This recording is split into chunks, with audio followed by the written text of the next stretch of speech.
أعوذ بالله من الشيطان الرجيم بسم الله الرحمن الرحيم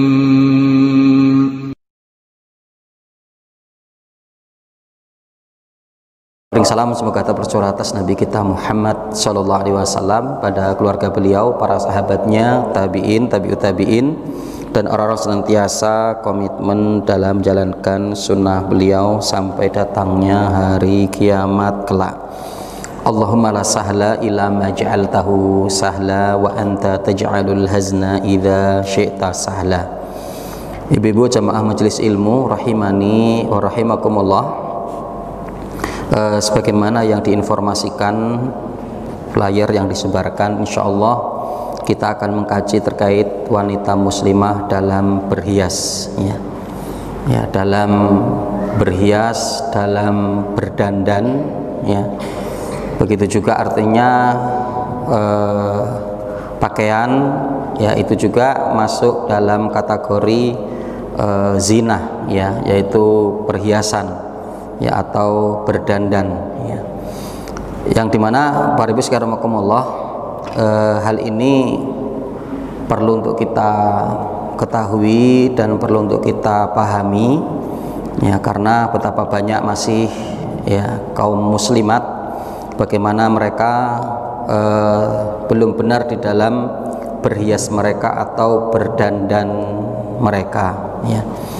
Apalagi kalau kita akan melihat dari berpakaian, ya, masih banyak yang tidak memakai hijab, tidak memakai kerudung, ya, atau adanya juga yang memakai kerudung tapi mungkin belum masuk dalam kategori dari kerudung atau jilbab yang syar'i, ya.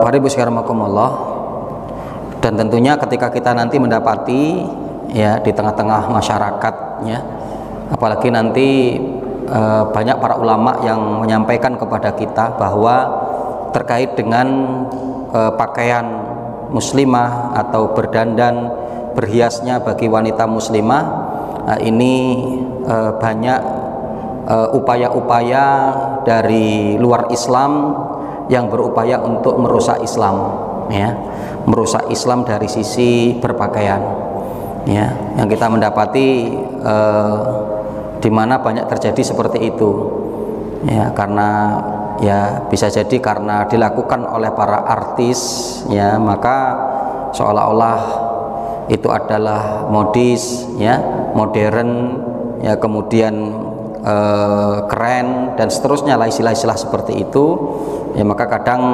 akhirnya itu pun dipakai pakaian-pakaian tersebut oleh wanita muslimah, terutama kadang pada peristiwa-peristiwa atau kegiatan-kegiatan kesenangan, ya, pesta ulang tahun dan seterusnya, itu nanti akan terlihat betul itu di situ, terutama generasi-generasi muda Islam, ya. Nah, maka, ya, kadang kenapa kemudian terjadi seperti itu, kembali lagi, ya, adalah disebabkan karena, ya, kebodohan, karena kejahiliaan, karena jauhnya mereka dari ilmu, dari pemahaman Islam, dari ilmu Islam, ya, yang sehingga, ya, kadang kita mendapati mereka biasa saja, tidak merasa risih, tidak merasa malu, ya, tidak merasa tidak nyaman, ya, mereka nyaman-nyaman saja karena kapasitas ilmu mereka hanya sampai di situ, begitu kan. Nah, tapi kan luar biasa akan memberikan mudarat, ya, akan memberikan bahaya yang sangat besar, fitnah yang sangat besar, ya, terutama akan menimpa daripada kaum laki-laki, ya, itu akan menimpa fitnah tersebut kepada kaum laki-laki, yang di situ terus akan, ya, banyak keterjerumusan kepada perzinahan, ya, kepada hal-hal yang diharamkan oleh Allah Subhanahu wa taala, ya. Nah, maka disinilah pentingnya kita untuk memahami satu ilmu yang sehingganya dengan hal itu nanti akan menjadi bekal kita, ya. Nah, di sini insya Allah nanti akan menyebutkan beberapa perbuatan mungkar yang berkaitan dengan perhiasan wanita, agar siapapun yang berusaha menyelamatkan dirinya di dunia dan di akhirat bisa mewaspadainya. Yang pertama, kita akan berbicara tentang berdandan, ya. Kita akan berbicara tentang berdandan. Di sini tentang berdandan, ayat yang diangkat adalah surat Al-Ahzab, ayat yang ke-33. Ya. A'udzubillahi minasyaitonirrajim. Bismillahirrahmanirrahim. Wala tabarrajna tabarrujal jahiliyati ula. Ya. Yaitu surat Al-Ahzab ayat 33. Wala tabarrajna tabarrujal jahiliyatil ula. Dan janganlah kalian bertabaruj, ya. Yaitu janganlah kalian bertabaruj. Dan di sini tabarrajna, ya, yang ditujukan kepada para wanita. Dan janganlah kalian wahai para wanita untuk bertabaruj. Tabarujal jahiliyatil ula, sebagaimana tabarujnya wanita-wanita jahiliyah yang pertama. Nah, nanti kita lihat di sini apa yang dimaksud dengan tabaruj. Ya, apa yang dimaksud dengan tabaruj. Imam Mujahid, beliau sebagai ahli tafsir, menyebutkan yang dimaksud dengan tabaruj artinya adalah wanita keluar di hadapan laki-laki. Ya.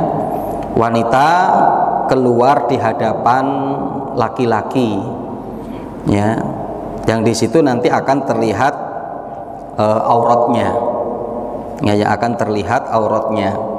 Nah, maka itu yang dimaksud dengan tabaruj, wanita keluar di hadapan laki-laki, wanita keluar yang nanti untuk menemui laki-laki, ya, dan laki-laki tersebut tentunya bukan mahramnya. Ya, maka ini tabaruj. Ya, ini namanya tabaruj. Ini disampaikan oleh Imam Mujahid, ya. Muqatil Ibnu Hayyan menyebutkan yang dimaksud dengan tabaruj itu adalah, ya, memakai kerudung tapi tidak sempurna. Ya, memakai kerudung tapi tidak sempurna, sehingga terlihat kalung, anting, dan lehernya. Memakai kerudung tapi tidak sempurna, sehingga terlihat kalung, anting, dan lehernya. Ini disampaikan oleh ahli tafsir juga, yaitu Imam Muqatil Ibnu Hayyan, yang dimaksud dengan tabaruj, ya. Nah, jadi kalau kita lihat, ya, dan ini kadang banyak menimpa pesantren juga, ya. Kalau dulu kami di kampung, mereka yang pulang dari pesantren yang tadinya tidak menutupkan kepala mereka dengan kain, pulang-pulang biasanya ya menutupkan, ya, menutup, tapi yang kami sebut dengan apa, ya, kumbut. Nah, kumbut, ya. Jadi cuman kepala sini terus telinga gitu. Ya, ya, ini tetap buka, tetap kebuka, lehernya berarti tetap kelihatan, terus antingnya, ya, telinganya tetap kelihatan gitu, ya. Nah, ini jadi kalau gambaran kita seperti itu, dan ini adanya di pesantren-pesantren yang seperti itu. Jadi kadar pemakaian jilbabnya atau hijabnya itu seperti itu gitu. Nah, berarti kalau kita lihat dari pengertian yang disampaikan oleh Imam Muqatil Ibnu Hayyan ini, berarti itu masih masuk dalam kategori tabaruj, ya, karena memakai kerudung tapi tidak sempurna, yang sehingganya masih terlihat kalung, anting, dan lehernya gitu, ya. Bahkan kadang kalau tidak salah di tahun ini gitu, ya, muncul juga jilbab yang modis gitu, ya, jilbab yang model-model begitu, pakai jilbab tapi nanti antingnya keluar, antingnya di luar gitu, ya. Jadi kelihatan, ya, biar kelihatan juga, artinya mungkin pakai anting gitu, ya.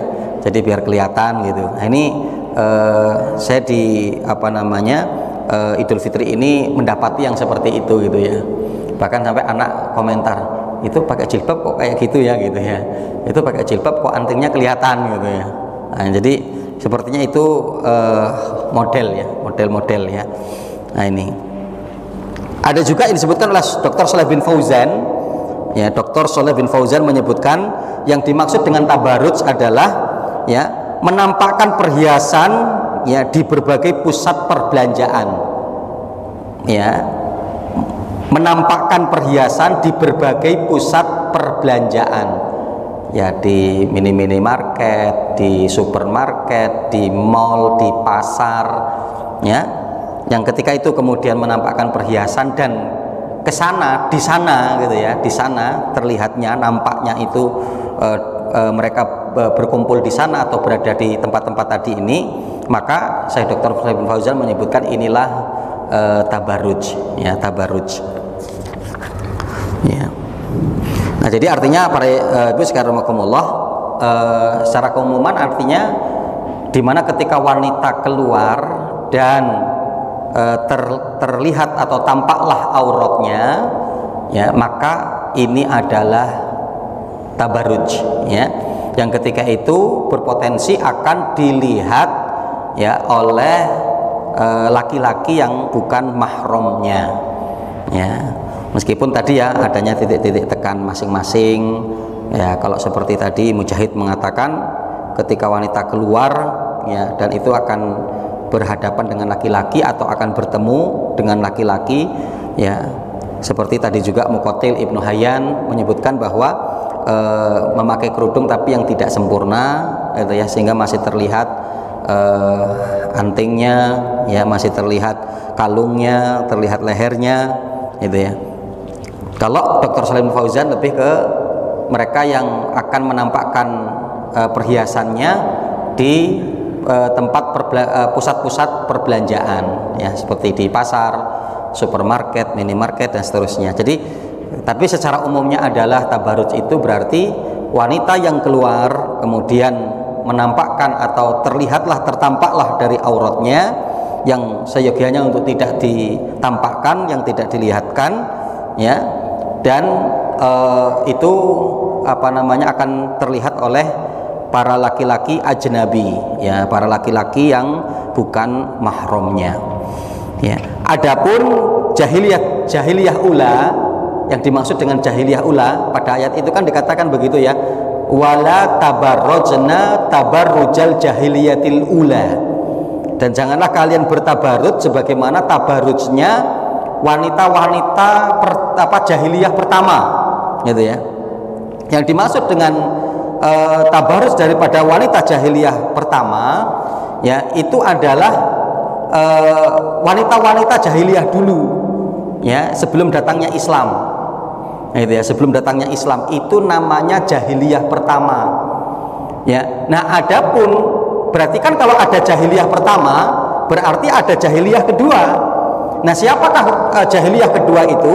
Jahiliyah kedua itu adalah, ya, orang-orang yang melakukan kejahiliaan orang-orang yang jahiliyah pertama dulu, gitu kan, meniru mereka, artinya gitu ya, mengikuti perbuatan mereka, ya, tapi setelah diutusnya Rasulullah, ya, setelah diutusnya Rasulullah, jadi setelah adanya Islam, ya. Jadi kalau kita mendapati hari ini adanya orang-orang yang melakukan perbuatan jahiliyah orang-orang pertama dulu, maka orang hari ini namanya jahiliyah saniyah, jahiliyah kedua. Karena apa? Mereka melakukan kejahiliaan itu setelah diutusnya Rasulullah. Karena kalau sebelum diutusnya Rasulullah itu adalah jahiliyah pertama. Yang satu sisi mereka seperti itu dalam konteks kewajaran. Kenapa? Ya, belum diutusnya Rasul, gitu kan? Belum diutusnya Rasul. Tapi kalau hari ini, gitu kan, masih adanya orang-orang yang melakukan perkara-perkara jahiliyah dan dia kekeh dengan amalan itu yang tidak mau dirubah, gitu ya, maka mereka tergolong kepada jahiliyah yang kedua. Ya, jahiliyah yang kedua. Jadi artinya ketika kita mendapati para wanita yang berarti mereka bertabarut untuk di kondisi hari ini atau saat ini setelah diutusnya Rasul, maka mereka tergolong kepada jahiliyah saniyah, ya, yang mereka mengikuti daripada perbuatan orang-orang jahiliyah yang pertama dulu, para wanita. Mereka untuk menampakkan daripada perhiasan mereka, gitu ya. Mereka untuk menampakkan dari perhiasan mereka, ya. Nah, itu arti jahiliyah ula, ya. Jadi jahiliyah ula kebodohan atau orang yang melakukan satu perbuatan tidak di atas petunjuk, ya itu dilakukan oleh orang-orang dulu sebelum datangnya Islam, ya maka disebut dengan jahiliyah pertama. Jahiliyah kedua adalah orang yang setelah diutusnya Rasul tapi mereka masih melakukan amal-amal kejahiliaan, mengikuti daripada orang-orang yang pertama dulu, gitu ya. Maka itu disebut sebagai jahiliyah, ya. Gitu. Nanti ada beberapa hal ya. Ada hadis juga itu kan mengatakan, ya ada orang-orang yang dimana mereka masih menghidupkan dari perkara-perkara jahiliyah dan itu sulit untuk mereka hindari. Di antaranya apa, Bu? Amal jahiliyah orang-orang pertama, tapi juga masih banyak ada juga yang dilakukan oleh orang-orang jahiliyah hari ini, ya. Kalau disebut kalau Rasul itu diantaranya adalah seperti an-niyahah, meratap, ya. Jadi kalau hari ini masih ada orang ketika mendapatkan ujian musibah kemudian meratap, ya, menangis, histeris, merobek-robek bajunya, terus menjambak-jambak rambutnya, bergulung-gulung di lantai, di tanah, ya ini itu adalah an-niyahah, meratap. Nah itu adalah perbuatan yang dilakukan dulu oleh orang-orang jahiliyah pertama, dan hari ini ketika masih, berarti ini adalah yang dilakukan oleh jahiliyah kedua, yaitu dilakukan oleh orang-orang yang setelah diutusnya Rasul, setelah adanya Islam. Nah ini juga termasuk dari min amril jahiliyah, ya. Juga kesukuan, ya, kesukuan itu juga begitu, ya. Rasul pernah berkata kan kepada Abu Dzar, inna fi kamruun, ya, jahiliyah, sungguhnya pada dirimu wahai Abu Dzar terdapat perkara jahiliyah, ya. Karena ketika dia memanggil memanggil Bilal bin Abi Robah, yaitu dengan wahai putra wanita hitam, gitu ya, wahai putra wanita hitam, ya. Bilal kan kita paham ya, Bilal adalah berkulit hitam begitu, maka ibunya juga kan seperti itu, gitu. Nah ini kan kesukuan, ya, memanggil dengan panggilan kelompok, ya, golongan, ya, atau suku yang berkulit hitam, artinya seperti itu. Nah ini sudah dihapus ketika datangnya Rasulullah, ketika datangnya Islam, tapi masih dilakukan. Abu Dzar keterjerumusan kepada itu, ya mungkin karena menjadi satu hal yang biasa, atau mungkin ingin bergurau gitu, tapi itu satu kesalahan, tapi ya ditegur oleh Rasulullah. Jadi karena itu tidak sesuai dengan syar'i, akan menyakiti orang, gitu kan, maka ditegur oleh Rasulullah, ya, wahai Abu Dzar, sesungguhnya pada dirimu terdapat perkara jahiliyah, itu. Nah ini para ibu sekalian rahimakumullah, terkait dengan tadi ya ayat dalam surat Al-Ahzab di ayat yang ke-33, ya, yaitu dalil yang untuk bagaimana seorang wanita muslimah untuk benar dan rapi, ya, mengikuti konsep syariat, konsep Al-Quran dan Sunnah, ya, bagaimana mereka di dalam berpakaian, yang diantaranya tidak boleh menampakkan perhiasan mereka, ya, kepada laki-laki yang ajnabi, ya, kepada laki-laki yang bukan mahram. Yang nanti secara keumuman yang boleh ditampilkan dari seorang wanita itu adalah dua, kan, wajah dan telapak tangan, ya. Yang boleh dia tampilkan meskipun itu kepada laki-laki yang ajnabi, ya, laki-laki yang bukan mahram, itu adalah dua hal, ya, sebagaimana yang disampaikan oleh Rasul kepada Asma binti Abu Bakar, ya Asma, innal mar'ata idza balaghatil mahid lan tasluh an yura minha illa hadza wa hadza wa asara ila wajhihi wa kafaihi. Rasul berkata kepada Asma bintu Abu Bakar, wahai Asma, sesungguhnya seorang wanita itu jika sudah datang haid halangan, maka tidaklah dibenarkan dari dirinya yang nampak kecuali dua. Yang Rasul kemudian menunjukkan ke wajahnya dan kedua telapak tangannya, ya. Jadi selain ini nggak boleh yang untuk ditampakkan. Nah, di mana tabarus itu menampakkan, ya, selain daripada dua hal ini terlihat gitu, tertampak, oleh laki-laki yang ya ajnabi, laki-laki yang bukan mahram, ya.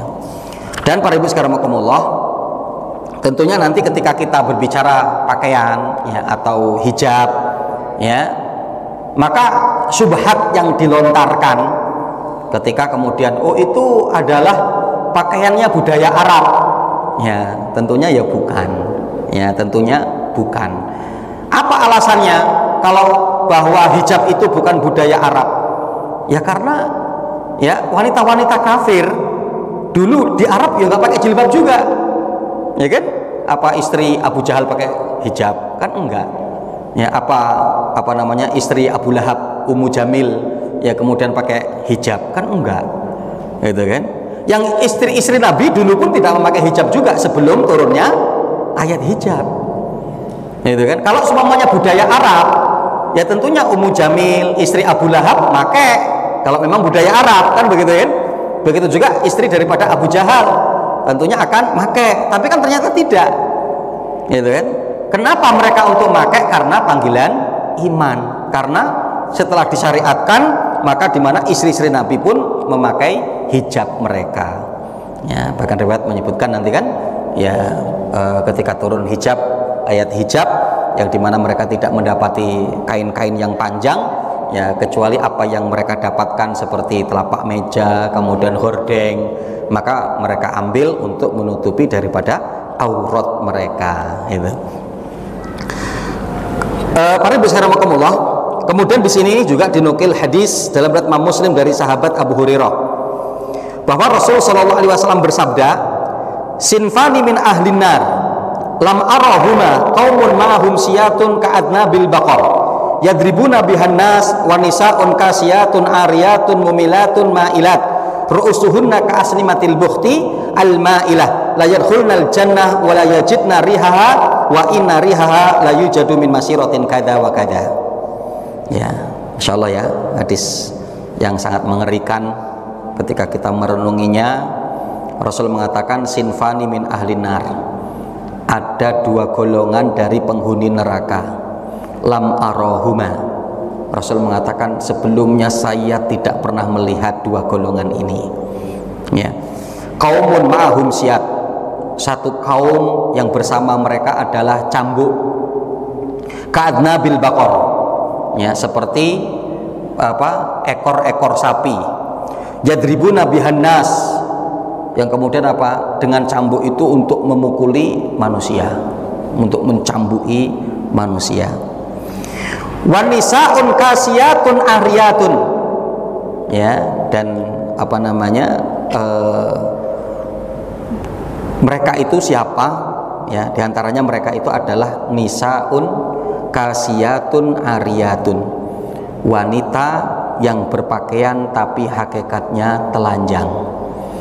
Mumilatun ma'ilat, ya, yaitu wanita-wanita pelacur, ya, ma'ilat, yang condong cenderung kepada keburukan, kemungkaran, hatinya kotor, ya. Ru'usuhunna ka'asnimatil bukhti, di atas kepala mereka itu seperti punuk-punuk onta, ya. Jadi pakai apa, sanggul gitu ya, yang terlalu tinggi gitu ya. Al-ma'ilah, ya, yang apa bergelak-gelok gitu ya. La yadkhulnal jannah, mereka tidak akan dimasukkan ke dalam surga. Wala yajidna rihaha, bahkan bukan hanya sekedar mereka tidak dimasukkan surga, tapi tidak mendapatkan bau surga. Wa inna rihaha, ya, yang padahal bau surga itu la yujadu min masiratin kada wa kada, akan betul-betul didapati dari jarak perjalanan yang sangat jauh. Ya, bau surga itu sudah tercium, tapi itu aja mereka tidak menciumnya, apalagi ya untuk mendapatkan atau dimasukkan ke dalam surga. Nah, diantaranya mereka itu adalah wanita yang berpakaian tapi hakikatnya telanjang. Ya. Nah, kita akan melihat di sini penjelasan kalangan para ulama terkait dengan wanita yang berpakaian tapi telanjang. Ya, wanita pelacur, wanita buruk yang condong cenderung kepada kemungkaran. Sebagian ulama menafsirkan seorang wanita menutup sebagian tubuhnya dan membukakan sebagian yang lain untuk memperlihatkan kecantikannya. Ya, insyaallah yang tidak akan mencium bau surga, apalagi dimasukkan ke dalam surga, padahal bau surga itu sudah dapat tercium dari jarak yang sangat jauh. Ya. Nah, seorang wanita menutup sebagian tubuhnya dan membuka sebagian yang lain untuk agar dapat dilihat oleh orang lain, ya, agar dapat terlihat kecantikannya. Ya, ada gitu bukan ya di sekitar kita gitu ya, di masyarakat kita ya, bukan hanya ada, banyak ya yang sampai pada aurat-aurat yang aurat-aurat yang seyogianya pun tidak boleh dilihatkan kepada laki-laki yang mahram, gitu kan. Nanti diantaranya kan penjelasan para ulama, aurat wanita ya itu adalah di antara pusar dan lutut, gitu loh. Jadi meskipun itu kepada bapaknya sendiri, kepada kakak kandungnya, kepada adik kandungnya, itu tidak boleh terlihat, gitu. Yang itu hari ini kadang kita mendapati yang dipertontonkan untuk orang umum, gitu kan. Yang padahal mahramnya saja nggak boleh. Ya, jadi kalau kita melihat ada perempuan yang pakai celana pendek sampai pahanya kelihatan, nah, ini berarti sudah melampaui batas, ya, sudah melampaui batas. Yang karena kan paha itu kan berarti di atas lutut, karena aurat itu wanita yang tidak diperbolehkan untuk dilihatkan ke laki-laki yang itu meskipun dia mahram begitu kan, adalah apa yang ada di antara pusar dan lutut, gitu kan. Nah, paha tadi itu di atas lutut yang sehingga tidak boleh dipertontonkan, tidak boleh dilihatkan kepada laki-laki yang meskipun itu adalah mahramnya, bapaknya, adiknya, atau mungkin kakaknya gitu. Nah, apalagi ketika itu diperlihatkan di luar, di umum begitu ya.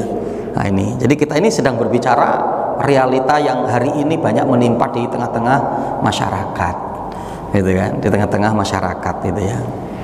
Ya, kata Mbak itu sih sendiri katanya nggak apa-apa, saat ini gerah banget gitu kan, saya pakai ini ya, gerah-gerah sampean, tapi mata suami saya, gitu kan.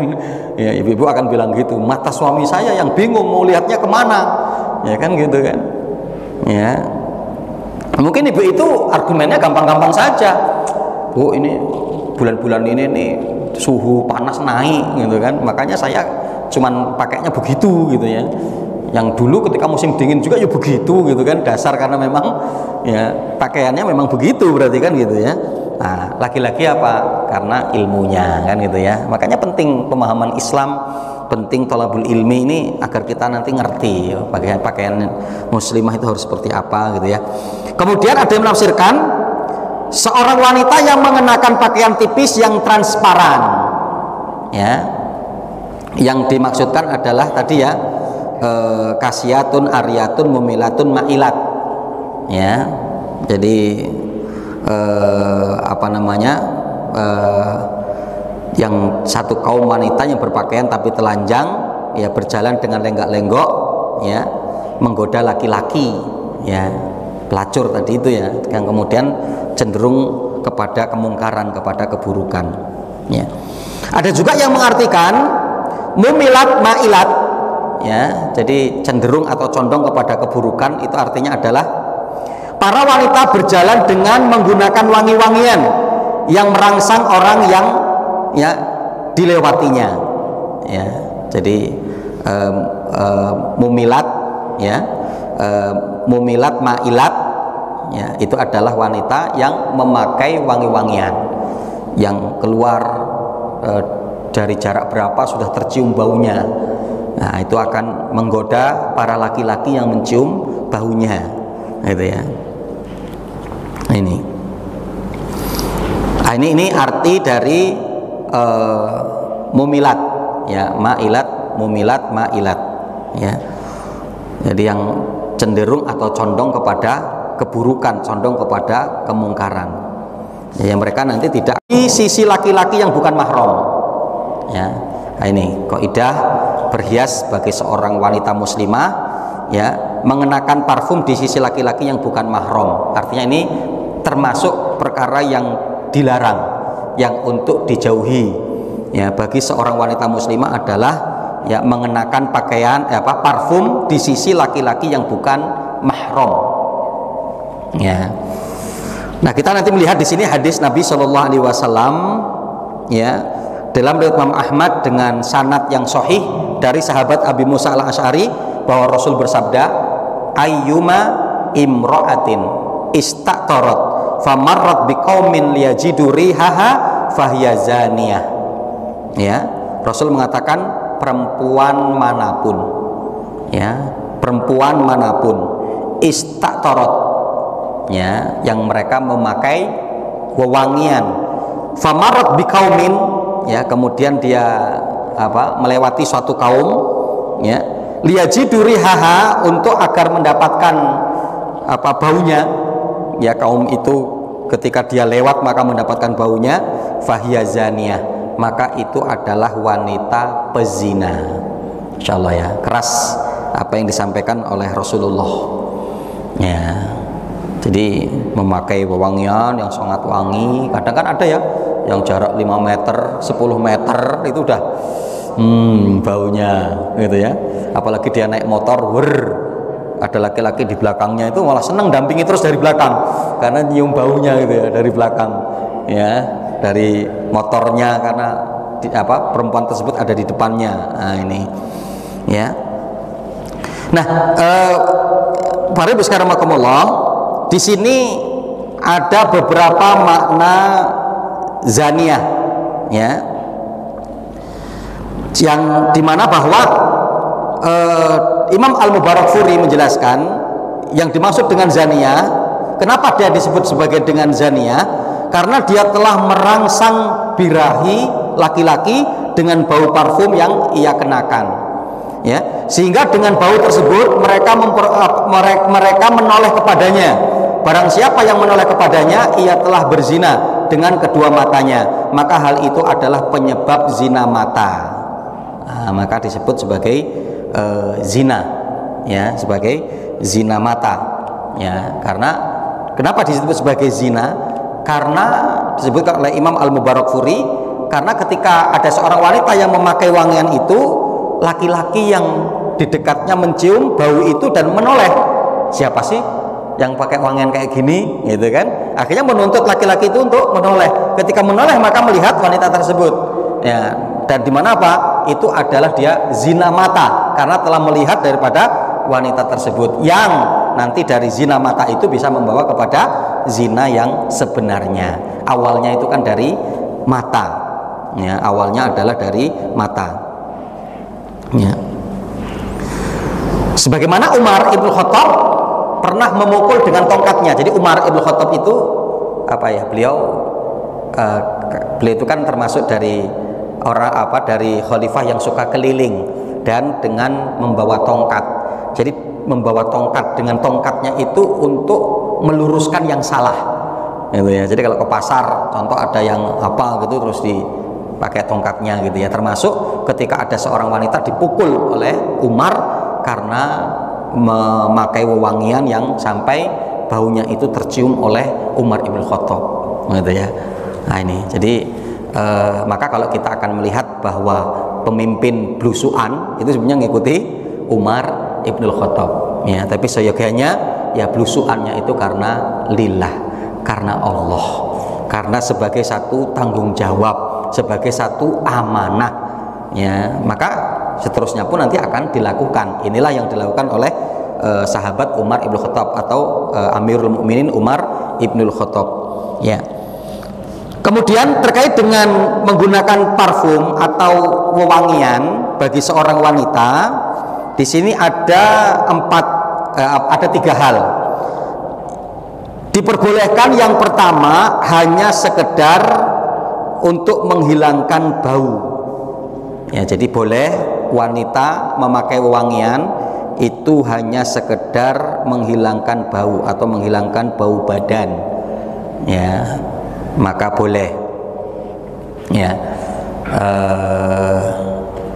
Jadi ketika nanti dia akan banyak berinteraksi dengan perempuan yang lain, maka agar tidak bau, gitu kan. Nanti ketika bau, dirinya mencium baunya pun nggak nyaman, apalagi orang lain yang di dekatnya, para wanita yang nanti akan mencium juga tidak nyaman, maka berarti boleh sekedarnya, gitu kan. Jadi nanti dengan hadis ini jangan kemudian akhirnya ala kadarnya apa adanya yang ternyata memiliki bau badan yang tidak enak, yang itu nanti akan tercium meskipun oleh para wanita. Tapi ketika mereka para wanita yang dekat dengannya, maka ketika menciumnya maka itu akan memberikan ketidaknyamanan juga, kan seperti itu ya.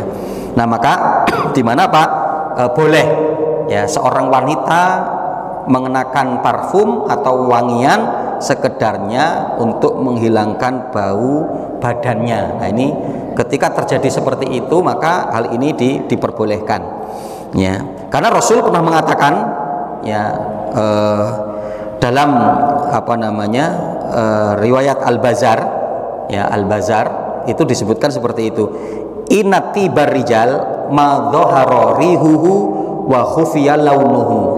Jadi parfumnya laki-laki itu ya nampak sekali baunya tapi warnanya tersembunyi ya. Jadi kalau laki-laki untuk wangi, keluar wanginya ya, yang benar begitu ya. Watibun nisa ma dhahara launuhu wa khufiya rihuhu.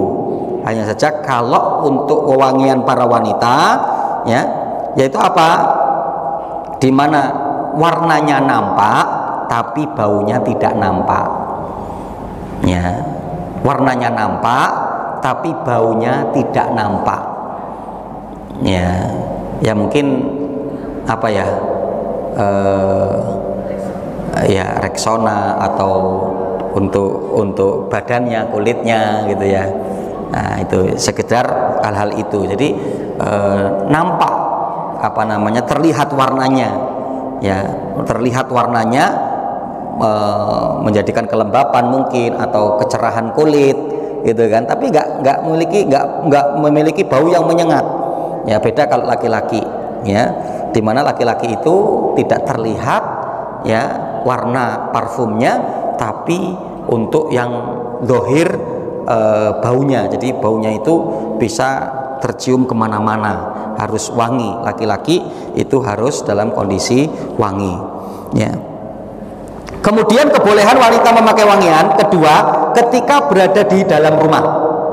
Ketika di dalam rumah boleh ya, meskipun nanti ada laki-laki, tapi laki-laki itu adalah keluarganya, mahramnya ya, maka tidak mengapa. Itu satu yang diperbolehkan gitu kan, di dalam rumah. Apalagi ya ketika nanti dalam rumah bersama dengan suaminya. Nah, ini harus kondisi wangi ya, jangan sebaliknya, kondangan wangi di rumah nggak wangi ya. Kondangan bajunya bagus, ketika di rumah ala kadarnya ya, pakai daster terus ya, daster sudah kawakan tahun berapa, sobek gitu ya. Ya Bu, kayak gitu amat sih gitu kan. Ya silir katanya gitu ya. Ya silir, ISIS ya. Jadi nggak sumuk gitu kan katanya, kayak gitu. Waduh gitu ya, sarung gitu kan, apalagi banyak kayu putih ya, terus tambah balsem, sudah ya.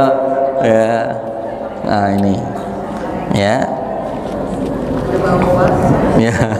Nah, maka ini perlu diperhatikan ya para ibu sekalian rahimakumullah ya, perlu untuk diperhatikan ya.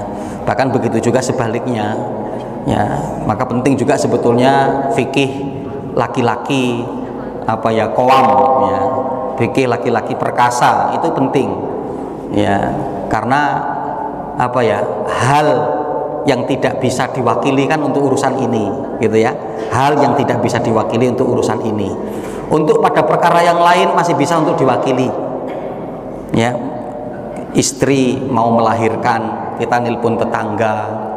Ya, di rumah ada anak kita juga mungkin, atau tetangga kita perempuan bisa membawakan, atau ada yang lain begitu, masih bisa untuk diwakili. Bahkan apa? Ilmu untuk keluarga kita. Istri yang belum mengerti tentang Islam, maka bisa dicarikan orang lain untuk mengajarkan ilmu, gitu kan? Mengajarkan ilmu kepada dia, ya. Tapi di mana apa? Nanti ketika berbicara kaitan dengan kepuasan seorang istri dengan suaminya, maka tidak bisa untuk diwakilkan. Masuk diwakilkan, siapa suruh wakili? Nggak bisa, gitu kan? Maka ya begitu juga. Maka bahwa di mana apa? Ya, nanti nggak ada yang bisa untuk mewakili perempuan kecuali ya istrinya itu, gitu kan? Nanti kalau sudah suaminya ogah-ogahan, deketin belum rapi, deketin bau balsam, gitu kan? Bajunya juga tidak memikat, aduh, gitu ya, ya. Atau sengaja disobek-sobek itu biar mikat, gitu ya. Ya, kalau sobeknya dari pabrik mungkin mikat, gitu kan? Dari pabriknya maksudnya gitu loh, model-modelnya, gitu ya. Tapi kalau sobeknya sudah lapuk, sudah tua, sudah lama bajunya, nah ini kan, ya, nah itu. Jadi perkara seperti ini perlu betul-betul nanti diperhatikan, ya, perlu diperhatikan. Bahkan nanti dalam fikih keqawaman seorang laki-laki itu begitu. Jadi nggak bisa, karena apa? Terutama wanita itu nggak bisa, terutama laki-laki itu nggak bisa untuk diwakilkan, ya. Jadi nggak bisa diwakili, gitu kan? Ya, jadi harus betul-betul benar, berikan pelayanan yang terbaik, artinya seperti itu, ya. Nah, ini yang kedua ya, terkait dengan bolehnya wanita untuk memakai parfum ketika di rumah. Kemudian yang ketiga, ya, di luar rumah hanya melewati kaum wanita. Di luar rumah boleh ketika hanya melewati kaum wanita atau mau berkumpul dengan wanita, ya, arisan wanita, itu memang pertemuan wanita, kajian para wanita, kajian para ibu-ibu, begitu ya, yang tidak memungkinkan di situ adanya seorang laki-laki yang kemudian sampai akan mencium bau parfumnya. Kemudian yang berikutnya, yang ketiga, ya, mengubah bentuk yang telah diciptakan oleh Allah. Ini termasuk yang nggak boleh dalam perhiasan atau berdandannya seorang wanita. Mengubah bentuk yang telah diciptakan oleh Allah, seperti membuat tato pada bagian tubuh, meratakan gigi, dan mencabut bulu alis atau mencukurnya, mencabut atau mencukur bulu alis, ya. Nah, jadi nanti adanya hal-hal yang itu ketika kemudian dirubah masuk dalam kategori merubah dari ciptaan Allah, ya, merubah dari ciptaan Allah, ya. Nanti ada juga yang masuk dalam kategori tidak, gitu ya, yang masuk nanti dalam kategori tidak merubah daripada ciptaan Allah, gitu ya. Jadi kalau contoh kayak gigi, ya, yang hari ini kan ada yang pakai kawat itu ya untuk meratakan, gitu ya. Ketika nanti di situ dari sisi medis akan menjadikan tidak nyaman kalau makan, nanti sering mungkin bibirnya tergigit atau lidahnya tergigit, maka boleh untuk merapikan, itu ya, boleh untuk merapikannya, ya. Tapi kalau bukan untuk itu maka tidak boleh, ya. Apalagi sampai merubah sesuatu yang sudah paten, merubah kelamin. Nah, ini jelas tidak bolehnya, gitu ya. Kita mendapatkan riwayat dari Imam Al-Bukhari dan Muslim dari sahabat Abdullah bin Umar bahwa Rasul, ya, mengatakan, ana Rasul sallallahu alaihi wasallam la'anal wasilah wal mausulah wal washimat wal mustaushimat, ya. Di Di mana apa? Rasul Shallallahu Alaihi Wasallam melaknat wanita yang menyambung rambutnya, ya, yang meminta disambung rambutnya, dan Allah juga melaknat wanita yang menyambung, wanita yang meminta disambung rambutnya dan yang menyambungnya, wal washimat wal mustawshimat, ya, yaitu apa? Ya, wanita yang mentato dan yang meminta ditato, ya, nah itu. Ya, jadi kalaupun para ibu sekarang rahimakumullah terlanjur dulu masa jahiliyah ada tato yang kemudian dibuat, ya, itu tidak menghalangi ibadah, gitu ya. Oh, itu nanti wudunya jadi tidak sah? Enggak ada, ya, karena kan itu ya ketika meresapnya air maka berarti tidak ada masalah, gitu kan. Yang kalau tatonya itu menjadikan air tidak meresap, ya, kalau tato yang menjadikan air tidak meresap biasanya itu karena dia cat, gitu kan, malah justru itu bisa dibuang kan, gitu ya. Tapi kalau yang sulit untuk dibuang itu berarti kan sudah menempel dengan daging, gitu ya, itu tidak mengapa, gitu ya. Artinya yang sudah terlanjur begitu ya, bukan kemudian saya belum berarti saya boleh buat, nggak boleh, ya. Yang sudah terlanjur maka ya tidak mengapa, ya, dan tidak menghalangi air wudhu yang masuk kemudian akhirnya sholatnya tidak sah menjadi imam, nggak ada masalah, nggak ada hubungannya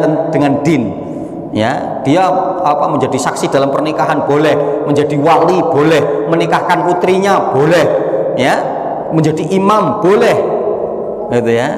Kemudian ketika apa namanya dia berwudhu untuk sholat, ya boleh. Kita mendapati hadis yang lain juga, ya, dari sahabat Abdullah bin Mas'ud bahwa Rasulullah bersabda, ya, la'anallahu wasimat wal mustawshimat wal mutamisat wal mutafallijat li husni al mughayyirati khalqallah, ya. Allah melaknat apa namanya wanita yang minta ditato atau yang menato, ya.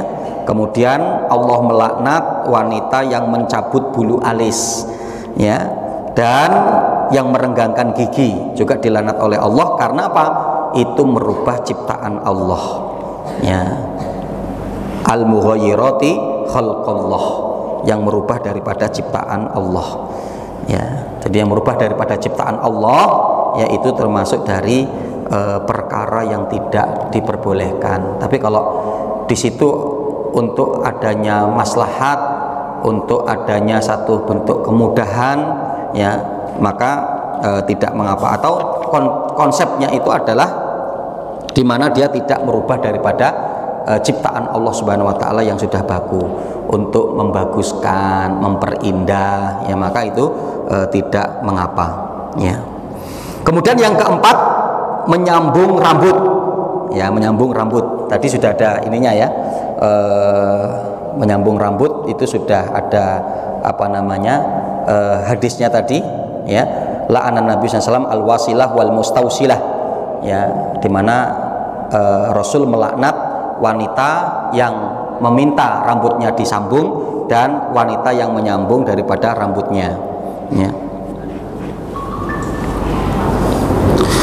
Jadi, nah, termasuk nanti ini masuk dalam kategori dia tidak merubah daripada ciptaan Allah. Contoh, ada operasi menanam rambut di kepala yang tidak ada rambutnya, gitu ya. Jadi diambilkan mungkin dari belakang rambutnya yang banyak, kemudian di depannya botak, gitu. Nah, itu boleh nggak ditanamkan? Boleh, gitu kan? Boleh, ya. Jadi itu bukan termasuk dari merubah daripada ciptaan Allah, karena kan itu rambutnya pun rambut dia sendiri, dan toh itu juga adalah apa namanya dipakai juga untuk di kepala dia sendiri, dan pada dasarnya aslinya tadinya di sekitar itu pun seharusnya ada rambutnya juga, gitu kan. Jadi kalau rambutnya ditaruh di pipi ya nggak boleh, karena ini bukan tempatnya, gitu kan. Tapi kalau ditaruh di tempatnya, maka hal ini termasuk perkara yang boleh, dan itu tidak termasuk daripada melanggar ketetapan syar'i. Karena kita nanti mendapati hadis Rasul itu, ya, hadis Rasul ketika Rasul menceritakan dulu dari kalangan Bani Israel, ya, adanya seorang yang mengkufuri daripada nikmat Allah, yang dimana apa, meminta untuk agar dalam kondisi botak yang kemudian ditumbuhkan rambutnya, dan itu direalisasikan oleh Allah Subhanahu wa taala. Gitu ya. Jadi artinya boleh ya meminta agar rambutnya atau kepalanya itu ditumbuhi rambut. Maka ketika kemudian adanya operasi ringan untuk menanam rambut di kepala yang tidak tumbuh rambut, maka secara hukum ini diperbolehkan. Gitu ya.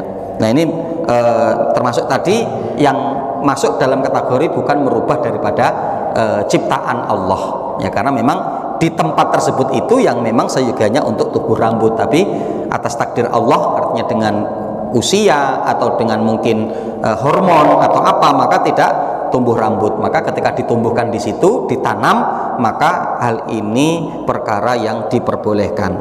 Kemudian juga tentang masalah rambut, jika sudah bersuami diperbolehkan untuk menyambung ya, menyambung rambut ya. Jadi jika sudah bersuami diperbolehkan atas izin suaminya dan bukan dari rambut manusia. Ya, bukan dari rambut manusia. Ya, mungkin ada yang dari apalah begitu Bu ya, dari kain atau apa gitu kan, karena rambutnya terlalu sedikit, maka kalau dia nanti ngikat itu susah, maka boleh disambung. Ya, diantaranya di sini persyaratannya adalah ketika sudah menikah dan itu atas izin suaminya. Apalagi suaminya mengatakan, saya lebih senang loh kalau melihat ibu rambutnya panjang, padahal sudah nggak bisa panjang, maka dipanjangkan, ditambah, tapi jangan atau bukan menggunakan rambut manusia, tapi adalah rambut dari buatan-buatan yang lain yang ada. Maka sebagian para ulama menghukumi kebolehan atas hal ini. Itu wallahu taala a'lam. 4 hal dulu mungkin yang bisa kita kaji pada kaidah-kaidah ya berhias bagi seorang wanita ya, untuk seperti apa. Nah, ini 4 poin dulu yang bisa kita kaji. Mungkin kita berikan waktu beberapa menit ke depan, kalau ada hal yang perlu tanyakan silakan mungkin Bu. Wallahu a'lam.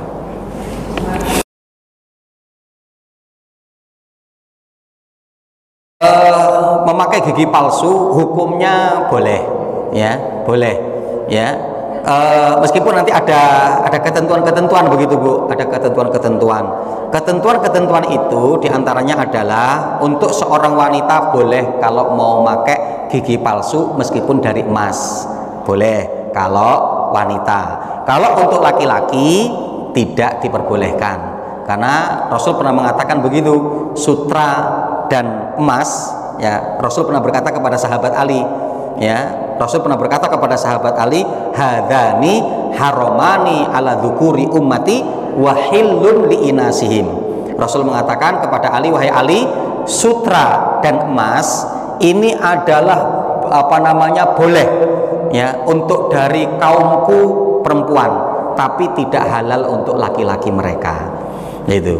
Nah, jadi artinya boleh pakai gigi palsu ya. Kalau bagi wanita bebas, baik itu mungkin selain dari emas atau dari emas, itu diperbolehkan. Kalau untuk laki-laki bolehnya dari selain emas, karena laki-laki tidak boleh menggunakan emas, baik yang digunakan untuk cincin, yang digunakan untuk kalung ya. Seorang laki-laki tidak boleh pakai emas. Seorang laki-laki bolehnya nyimpen emas ya. Kalau nyimpen emas di rumah boleh, batangan 1 kilo boleh gitu ya, nggak apa-apa. Istri juga seneng insya Allah gitu kan ya, apalagi ditambah ini emasnya adik, nah itu udah tambah seneng lagi gitu ya.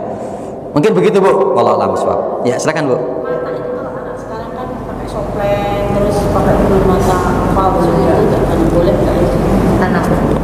Oh ya, alhamdulillah salatu wassalamu ala rasulillah. Jadi itu tidak boleh Bu, ketika nanti akan mencolok, akan apa ya lebih cantik gitu Bu ya, lebih cantik ya, lebih cantik ya. Jadi artinya berarti itu kan menambah ya, sama saja menambah kan Bu ya, karena apa, alisnya kurang panjang gitu ya, alisnya kurang panjang, maka memang sepertinya ada Bu ya, kayak hitam gitu Bu ya, agak tebel begitu Bu ya. Nah, jadi itu termasuk yang tidak diperbolehkan. Jadi karena apa ya, itu akan menimbulkan apa ya, orang untuk melihat yang lebih gitu loh. karena akan apa namanya untuk kecantikan, untuk yang jelas itu kan konsepnya menambah ya. Jadi bukan memperindah, artinya kan seperti itu, tapi untuk menambah. Jadi kalau memperindah tidak apa-apa ya, dengan mungkin dikasih warna apa, kayak apa namanya, pakai apa sih, celak ya, itu kan nggak apa-apa kan gitu kan, karena itu bukan nambah itu ya, itu untuk memperindah. Nah itu tidak mengapa, apalagi dengan suaminya, maka itu tidak mengapa. Jadi kalau ada tambahan seperti itu, walau alam bisawab, yang saya pahami, saya ketahui, itu termasuk perkara yang tidak boleh, karena juga nanti akan menarik perhatian orang lain, terutama nanti para laki-laki. Itu Bu, wallahu a'lam. Yang lain mungkin Bu, ya silakan Bu.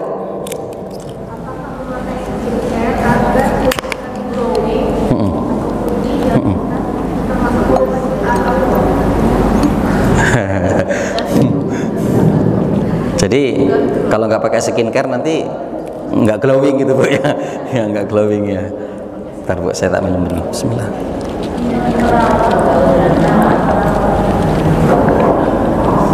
Nah, alhamdulillah wassalatu wassalamu ala rasulillah wa ala alihi washabihi wa man wala ma. Tentunya kalau pakai skincare atau pakai pemutih ya, atau pakai lotion atau apalah bentuknya, istilahnya seperti itu, maka itu tidak mengapa. Ya, itu tidak apa namanya merubah ciptaan Allah, tidak. Ya, nah itu perawatan lebih putih, lebih cantik, lebih enak dilihat, lebih enak dipandang, ya, maka tidak mengapa. Nanti kaidahnya juga diantaranya terkait dengan bahan-bahan harus dari bahan yang halal. Nah ini hal yang sangat penting, ya. Pakai bahan merkuri. Apa itu Bu? Pakai bahan merkuri yang itu. Nah saya malah belum gitu. Apa itu? Jadi kalau artinya selagi itu bahannya haram ya, halal, tidak ada campuran-campuran dari mungkin lemak babi atau apa, atau mungkin begitu gitu. Jadi kalau itu ya diantaranya sih kalau kita hari ini ya tolak ukurnya, dan itu sebagai satu amanah din ya, itu ya kita mengikuti Majelis Ulama Indonesia. Jadi ketika ternyata nanti di situ adanya satu kebohongan, kedustaan, itu tanggung jawab mereka. Nanti maka diantaranya juga penting nanti kita untuk melihat makanan atau mungkin kosmetik. Nah itu nanti untuk dilihat ada label haram halal MUI-nya atau tidak. Nah itu juga nanti untuk bisa menjadi patokan kita. Ya karena kita hari ini nggak punya siapa-siapa kan gitu ya, kecuali mereka yang apa namanya memegang daripada amanah ini. Jadi ya sudah kita serahkan kepada mereka.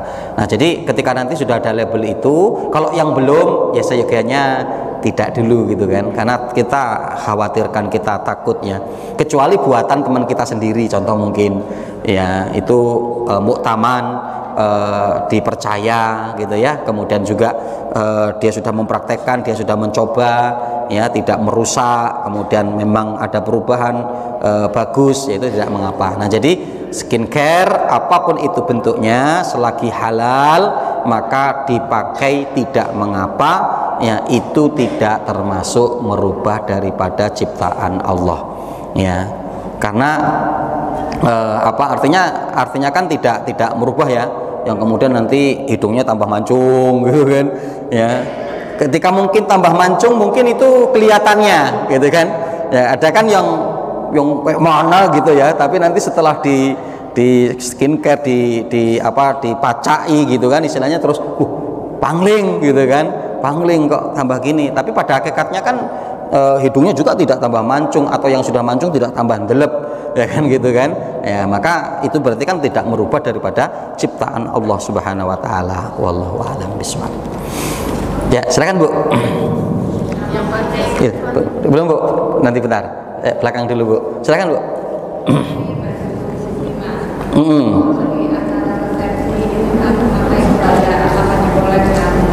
Kebaya ya. Alhamdulillah salatu wassalamu ala rasulillah wa ala alihi washabihi wa man wala ma ba'. Ya jadi kalau nanti itu ketat Bu ya, ketat, kemudian melihat kelihatan lekak-lekuknya, maka tidak boleh ya. Nah nanti tinggal ngelihat sih kebaya itu kayak mana gitu ya. Jadi kalau kebaya, ada kebaya syar'i mungkin ya boleh gitu ya, nggak apa-apa gitu ya. Tapi kalau itu tadi konsepnya itu adalah apa namanya ketat ya. Kalau yang saya pahami kebaya itu kan ketat ya, apa orang aja jalan aja kayaknya agak susah gitu ya, karena saking apa namanya ketatnya, artinya begitu ya, saking ketatnya. Nah itu pasti nanti akan nampak apa namanya lekak-lekuk daripada tubuhnya. Maka ketika terjadi seperti ini ya maka tidak diperbolehkan ya, kecuali disuruh suami ya tadi Bu, artinya ya suami tidak boleh memerintahkan kepada yang dilarang oleh syariat, sebetulnya kan untuk seperti itu gitu ya. Ya nanti kalau seperti itu nanti penjelasannya agak lebih dalam gitu Bu ya, artinya lebih dalam itu nanti kita akan melihat dari fikih dakwahnya juga gitu ya. Jadi artinya ketika seperti itu menjadikan kemurkaan suami, terus ya suami ngambek, suami apa, nah apalagi sampai kepada fisik. Nah ini kan nanti perkaranya berbeda lagi gitu ya. Tapi kalau ketika awal dasar hukumnya itu adalah ketika itu nanti masuk dalam kategori ketat mungkin atau yang lain, maka berarti hal ini adalah suatu yang tidak diperbolehkan. Kan begitu Bu. Dan jelas la ta'ata apa namanya lil makhluk fi maksiatil khaliq. Kan kita tidak boleh taat kepada makhluk di dalam bermaksiat kepada Allah. Suami kita adalah makhluk ya, jangan sampai kita mengikuti suami tapi kita bermaksiat kepada khaliq, kepada sang pencipta yaitu Allah Subhanahu wa taala. Wallahu a'lam. Silakan Bu. Ya. Suntik itu kan udah memasukkan. Iya. Itu untuk apa itu Bu? Untuk biar cantik.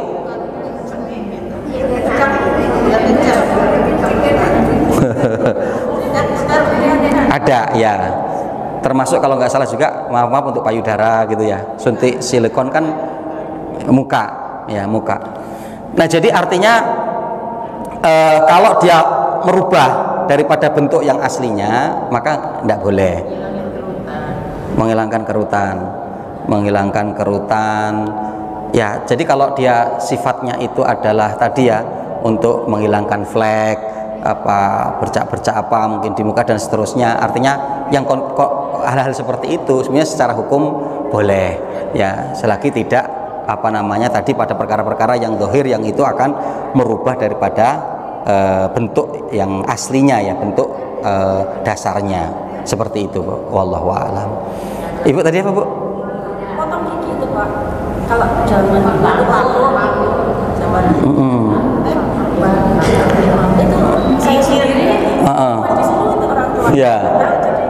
Untuk apa nggak tahu. Nah lah itu fungsinya untuk apa Bu? Jadi secara dasarnya itu sebenarnya tidak boleh mangur gigi. Kalau sekarang mungkin untuk rapihin aja mungkin gitu. Masih kecil itu Pak. Ya, jadi nanti pun kaidahnya untuk gigi, contoh kalau hari ini pakai kawat gigi itu kan, itu nanti lebih sebetulnya masuknya dalam kategori medis. Karena apa namanya giginya itu ya apa namanya mengganggu kesehatan, artinya gitu. Nanti karena tergigit gampang sariawan, gampang sakit. Nah itu boleh. Tapi kalau untuk apa memperhias, untuk mempercantik, nah ini tidak diperbolehkan. Karena itu termasuk merubah daripada ciptaan Allah Subhanahu wa taala. Ya, jadi termasuk mangur gigi itu adalah suatu yang tidak boleh. Kalau contoh tadi artinya bahwa di situ motong gigi karena giginya kepanjangan. Nah, contoh kan mungkin gitu. Karena giginya kepanjangan dan tadi dasarnya itu karena memang tidak nyaman dari sisi kesehatan, maka tidak mengapa. Tapi kalau untuk cantik-cantikan, untuk apa, nah ini tidak boleh. Wallahu a'lam bishawab. Masih ada yang Bu? Ya cukup Bu ya. Kalau tidak ada mungkin kita cukupkan sementara majelis kita sampai di sini terlebih dahulu. Mudah-mudahan berikan satu kemanfaatan. Kita akhiri majelis kita dengan hamdalah dan doa kafaratul majelis. Alhamdulillahirabbil alamin. Subhanakallahumma wa bihamdika asyhadu an la ilaha illa anta astaghfiruka wa atubu ilaik. Wabillahi taufiq wal hidayah. Wassalamualaikum warahmatullahi wabarakatuh.